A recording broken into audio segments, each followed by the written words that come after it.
Please, come. She approached the door, her steps heavy, her breath shallow. With a trembling hand, she pushed it open. Beyond the door was a narrow stone passageway that led into the earth itself. The walls of the passage were slick with moisture, and the air was thick with the scent of decay. A strange energy pulsed from deep within the tunnel, an almost palpable force that seemed to pull her forward, urging her to enter. Without fully understanding why, Emma stepped into the darkness. The tunnel stretched on for what felt like an eternity. Her feet splashed through shallow puddles as the air grew more oppressive, pressing in on her from all sides.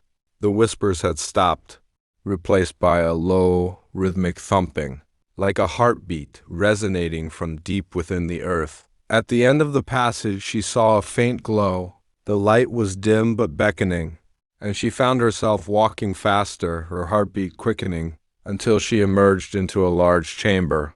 The source of the glow was a stone altar, bathed in an eerie, unnatural light. Around the altar stood figures' shadows, indistinct and shifting. They were cloaked, their faces hidden, but Emma could feel their eyes on her, cold and judging. "You shouldn't have come," one of them said, its voice like dry leaves scraping against the ground.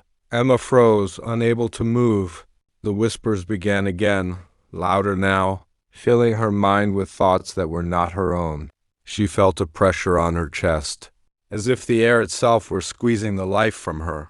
"Leave, or stay forever," another voice said. The light from the altar flared, and Emma stumbled backward, her vision blurring. Suddenly, the ground beneath her feet gave way, and she fell into a yawning void. For what felt like an eternity, she plummeted through the darkness, the whispers still echoing in her ears, the cold creeping into her bones.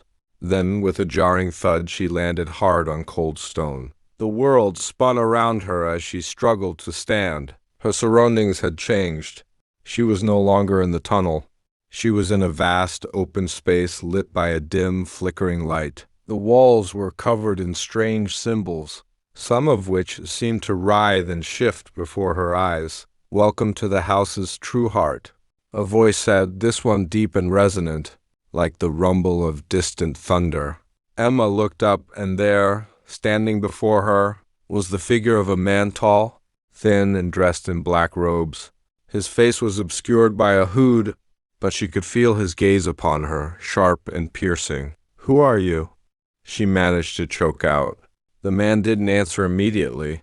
Instead, he raised his hand, and the symbols on the walls began to glow, casting long, twisted shadows across the chamber. A door materialized in front of Emma, a door that hadn't been there a moment before. "You have two?"